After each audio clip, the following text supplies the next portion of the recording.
Assalamualaikum everyone, welcome back to our YouTube channel.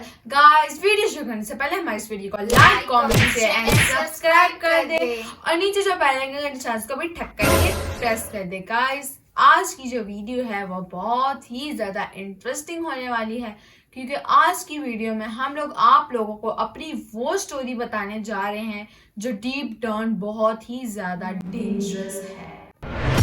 Guys, ये जो story होगी इसको हम लोगों ने कुछ दिनों पहले एक्सपीरियंस किया था, तो हम लोगों ने सोचा कि क्यों ना आप लोगों को बता दिया जाए ताकि आप लोग अवेयरनेस हासिल कर सके. गाइस, ये स्टोरी उस औरत की है जिसने हमारे रोंगटे खड़े कर दिए. गाइस, एक दिन हमारे घर मेहमान आए तो हमारी मम्मा ने हमें बोला कि बाहर जाकर कुछ ले आओ. मतलब कि मेहमान आते हैं, बाहर कुछ बिस्किट वगैरह चीज़ें मंगवानी थी मम्मा को. तो जुवेरिया और मैं गए. तो गाइस, जैसे ही हम लोग दुकान पर पहुंचे तो दुकान के साइड पर एक ग्रुप ऑफ आंटीज का खड़ा हुआ था, यानी औरतों का ग्रुप खड़ा हुआ था जो सारी की सारी औरतें प्रेग्नेंट थी, सब की सब. तो यार, उनके सब के हाथ में एक ना एक फाइल थी, सब ने एक ना एक फाइल पकड़ी हुई थी. तो हम लोग नॉर्मली दुकान से चीज़ ले रहे थे. हम लोगों ने कहा कि सौदा वगैरह ले लेते, हम लोग आराम से ले ले. फिर वहाँ से एक औरत ने हमें ऐसे इशारा करके अपने पास बुलाया. हम लोग पास गए. हम लोगों ने कहा ये क्या बोलना चाह रही है, अजीब, मुझे अजीब क्रीपी सी लग रही थी. हाँ, फिर क्या हुआ, जैसे हम लोग उसके पास गए वो इतनी अजीब थी. उसका बालों का हुलिया पूरा खराब था, उसने गले में कुछ पहना हुआ था, उसके कपड़ों की हालत बिल्कुल गंदी हुई थी. तो जिया, जैसे हम लोग उसके पास गए उसने हमें क्या बोला कि मैं आप लोगों को जानती हूँ. गाइस, लिटरली उसने कहा कि मैं आप लोगों को जानती हूँ. हालांकि हम लोगों ने उसको फर्स्ट टाइम देखा है. हाँ, बिल्कुल फर्स्ट टाइम देखा. हम लोगों ने उसको कभी भी नहीं देखा और वो हमें कहती है मैं आप लोगों को जानती हूँ. और उसने ये भी तक बोला कि आप कॉलेज जाती हो और आप स्कूल जाती हो. तो जुवेरिया और मैं बिल्कुल शॉक थे उस टाइम यार, क्योंकि अगर आपको कोई ऐसा बंदा बोल दे जिसका हुलिया ही अजीब हो कि मैं आपको जानता हूँ तो आप लोगों को क्या रिएक्शन होगा. हमारी डिटेल्स बोल दे हमें. हाँ, तो आप लोगों का क्या ही रिएक्शन होगा. गाइस, उसने जैसे ही बोला कि मैं आप लोगों को जानती हूँ तो वहां पर हम दोनों हो चुके थे टोटली शॉक कि यार ये कैसे हमारे कॉलेज स्कूल सब के बारे में जानती है.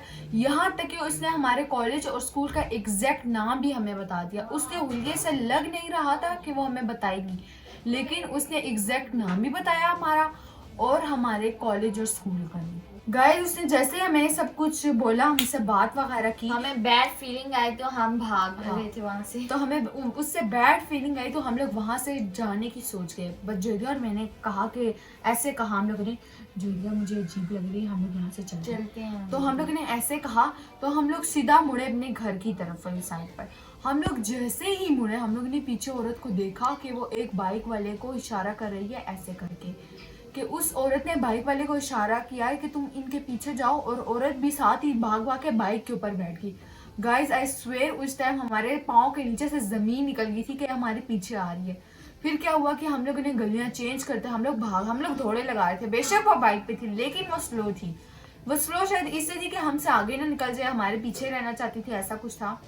लेकिन गाइस, वो एक औरत तो बैठ गई, लेकिन जो पीछे 7 औरतें रह गई थी उनके साथ वो एक लड़की थी. मतलब कि जो दुकान पर सौदा वगैरह लेने आई होगी, चीज़ वगैरह ले रही थी, वो एक लड़की थी उनके साथ.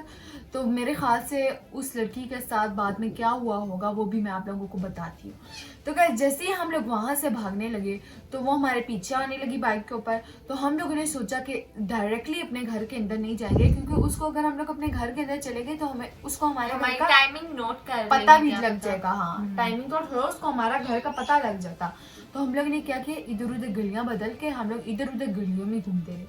फिर गाइस, सेफली हम लोग अपने घर पहुंचे. जैसे ही गाइस, उसको ट्रॉमा को हम लोग भूल नहीं पा रहे यार. वो ट्रॉमा ऐसा था कि हम लोग उसको भूल नहीं पा रहे थे. गाइस, उन दिनों ना हमारे ना ये मोहल्ले में अफवाह फैली थी कि एक गैंग निकला है जो लोगों के गुर्दे वगैरह तो बस सफरलाई तो बोलना ही, हाँ, जिस्म के आज़ा वगैरह निकाल कर बेच देता है. आपको तो पता है कि जिस्म का एक ऑर्गन कितना ज़्यादा महंगा होता है. तो बस अखबार वो लोग ऐसे उल्टी हरकत करके बेच देते थे. तो यार, ये मुझे सोच कर ही ट्रॉमा लग जाता है कि यार ये हमारे साथ अल्लाह ना करे अगर ऐसा हो जाए. तो ये जो स्टोरी मैं आप लोगों के साथ शेयर कर रही हूँ, इसका एक ही मकसद है कि आप लोग इस चीज़ से अवेयर रहें कि अल्लाह ना करे आप लोगों के साथ ऐसा कोई सीन हो जाए तो आप लोगों के दिमाग में ये बात हो कि क्या हो सकता है.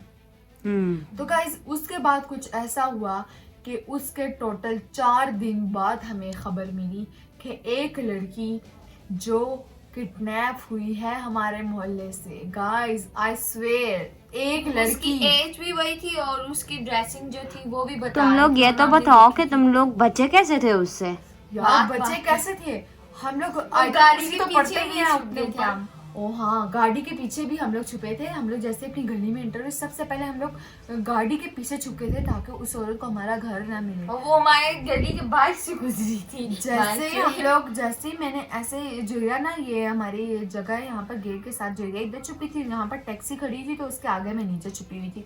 तो गाइस जैसे ही मैंने ऐसे पीछे मुड़ के गली के वो जहाँ से रोड होती है वहां पर मैंने ऐसे देखा तो वो औरत यहाँ से बाइक पर गुजर कर हमारी गली में ऐसे देख रही थी, ओ हाँ, ऐसे पहले कर बचा दिया। और ये बेले बजाई जा रही। फिर दरवाजा किसी ने आकर खोला, जैसे गेट खुला तो हम लोग ऊपर चले गए। तो गाइस जैसे हम लोग घर में आए तो हमारी सांसें फूली हुई थी। तो हमारे घर वालों का रिएक्शन यार आप हंसने का कोई फायदा नहीं, हमारी सांसें फूली हुई थी और हमारे घर वालों का रिएक्शन था कि व्हाट हैपेंड टू यू, मतलब कि तुम्हें क्या हुआ है, तुम लोगों को क्या हुआ, तुम लोग तो नॉर्मल गए थे चीज लेने, तुम लोगों को अचानक से क्या हो गया। गाइस हमारी हवा टाइट हो गई थी, हमारे साथ ऐसा कोई सीन हुआ ही नहीं कभी। लेकिन गाइस इसमें जो सबसे बुरी बात मुझे ये लगी है कि ना, वो जो लड़की थी उसकी जो बाद में खबर मिली कि वो किडनैप हो गई है, 4 दिन बाद ही खबर मिली कि एक लड़की किडनैप हो गई। छोटी बच्ची थी, इतनी बड़ी नहीं थी। लेकिन अल्लाह का शुक्र है कि बाद में ये खबर भी हमें मिली थी कि उसे बाजियाब कर लिया और गया, उस यानी गैंग वो को भी मिल पकड़ गई थी। लिया। उस गैंग को तो पकड़ लिया, लेकिन गाइस अभी वो गैंग प्रॉपर तरीके से नहीं पकड़ा गया, क्योंकि आज की बात है और परसों की बात है, कल की नहीं, आज की और परसों की बात है कि मैं अपने कॉलेज से आ रही थी, रिक्शे में आ रही थी, ठीक है। तो यार वहां पर आते भी ना रास्ते में मुझे वो औरत दिखी, और रास्ते के अंदर मुझे वो औरत साइड पर दिखी, और मेरे साथ मेरी दोस्त बैठी हुई थी। मैंने कहा कि वो देखो वो है। उस दोस्त को भी मैंने स्टोरी बताई, मैंने कहा ये रही वो मुझे औरत। क्यों नहीं बताया? यार मैं तुम्हें नहीं, मैंने कहा मैं वीडियो आज ही पता चला उसे। आज ही पता चला, और 2 दिन पहले भी था। और एग्जैक्टली वो फाइल लेकर, वो निकाब कर कर वही फाइल उसके हाथ में थी, और उसी तरह ही वो औरत थी, सेम टू सेम। और मुझे ये समझ नहीं आती कि ये औरतें क्या चाहती है, मतलब फाइल लेके अपने आप को ऐसे बीमार जाहिर करती है। गाइस आई स्वेयर मुझे समझ नहीं आती कि ऐसे लोगों का मकसद क्या होता है, यानी वो लोग चाहते क्या है। यार अगर एक औरत हो उसने फाइल पकड़ी तो फिर समझ आता है, लेकिन अगर गैंग हो पूरा 7 8 से 9 10 से औरतें हो तो यार हमें समझ कैसे लगेगा कि ये मतलब कि ये हकदार है कि हमें इनको देना चाहिए, इनकी मदद करनी चाहिए। फिर तो हमें यकीन ही नहीं आएगा, इतनी सारी औरतें एक साथ में ऐसे फाइल लेकर। जो सच्चा भी रहेगा उसको भी लोग फिर समझेंगे कि ये फ्रॉड है। यार हाँ ये सही बात है, इनकी वजह से जो रियल हकदार होता है ना, फिर इनकी वजह से वो भी इग्नोर हो जाते हैं। सब लोग फिर यही समझते हैं कि सब कुछ फ्रॉड है, इसमें जो रियल बंदा होता है ना वो भी हम लोग इग्नोर कर देते कि ये फ्रॉड है। यार ऐसा नहीं होना चाहिए। हमारी पाकिस्तान सारी दुनिया के लोग, गवर्नमेंट को चाहिए कि इस तरह के लोगों के लिए कोई बंदोबस्त करे यार, इनको पकड़े, क्योंकि ऐसे तो दुनिया का निजाम नहीं चल सकता यार। गाइस अक्सर बच्चे ऐसे होते हैं जो हाथ में पर्ची लेकर खड़े होते हैं कि हम लोग अपने घर का पता भूल गए तो आप हमें घर तक पहुंचा दें। गाइस उन पर भी ट्रस्ट बिल्कुल ना करें, क्योंकि 2025 चल रहा है, किसी पर भी ट्रस्ट करना सही नहीं होगा। सही कहा ना जोरिया, किसी पर हम लोग ट्रस्ट कर दे, बाद में हमें उल्टा भुगतना पड़े यार, ऐसा बिल्कुल मत करें।